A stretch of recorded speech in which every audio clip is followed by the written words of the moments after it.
ලංකාවේ පණ තියෙන ටෙඩි කෙනෙක් ගැන අද්භූත වීඩියෝ වගේක් ගිය මාස 2-3 පුරාවටම සමාජ මාධ්‍යවල හුවමාරු වෙන්න ගත්තා.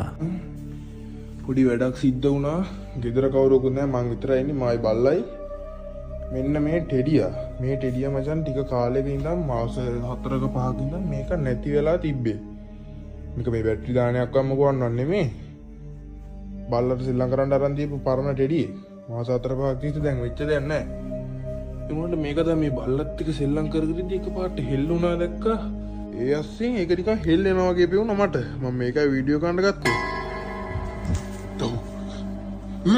අම්මේ! කලින් ගවේෂණවලදී අපිට දරුණු අසාමාන්‍ය සිද්ධීන් ගොඩකට මුහුණ දෙන්න වුණා.